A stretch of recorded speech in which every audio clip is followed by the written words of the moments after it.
আপনি যদি একটা গেমিং ফোন কিনতে চান, ফ্রি ফায়ার, পাবজি আর অন্যান্য এইচডি কোয়ালিটি গেম খেলতে চান, তাহলে সেই ফোনে কি কি লাগবে এই ভিডিওতে বিস্তারিত জানাবো। লাইক, কমেন্ট, সাবস্ক্রাইব করে ভিডিওটি দেখা শুরু করুন। আর ভিডিওটি সম্পূর্ণ দেখবেন, না হলে বুঝতে পারবেন না। প্রথমে রয়েছে ব্যাটারি।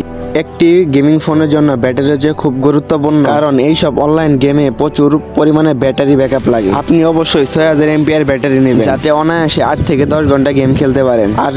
আর চার্জ করার জন্য নেবেন ফাস্ট চার্জার, যেমন 40 থেকে 45 ওয়াটের চার্জারের ভিতরে চার্জার নেবেন, এতে দ্রুত চার্জ উঠবে। একটি গেমিং ফোনের জন্য কিন্তু মোবাইল নেটওয়ার্ক খুব গুরুত্বপূর্ণ। আপনি অবশ্যই 4G এবং 5G নেট স্পিডের ফোন নেবেন, যাতে নেটওয়ার্ক সমস্যা না হয়। একটি গেমিং ফোনের জন্য কিন্তু ডিসপ্লে খুব গুরুত্বপূর্ণ। আপনি অবশ্যই অ্যামোলেড ডিসপ্লে অথবা অন্যান্য ভালো ডিসপ্লে এগুলা দেখে ফোন কিনবেন। ব্রাইটনেস, আপনি যদি বাইরে গেম খেলেন তাহলে একটু বেশি ব্রাইটনেসের ফোন কিনবেন, আর যদি ঘরের ভিতরে ফোন কিনেন তাহলে কম ব্রাইটনেস হলেও সমস্যা নাই। আপনি অবশ্যই ভালো প্রসেসর দেখে ফোন কিনবেন, যেমন ড্রাগন প্রসেসর। আরো গেম খেলার জন্য অন্যান্য ভালো প্রসেসর রয়েছে, সেগুলো দেখবেন, দেখার পর পরে নেবেন ফোন। আপনি অবশ্যই 6GB র্যাম এর উপরে ফোন কিনবেন, না হয় গেম খেলে মজা পাবেন না এবং গেমে ল্যাগ করবে। আপনাদের যদি কিছু প্রশ্ন জানার থাকে অবশ্যই কমেন্টে বলতে পারেন, আমি রিপ্লাই দিয়ে জানিয়ে দেবো।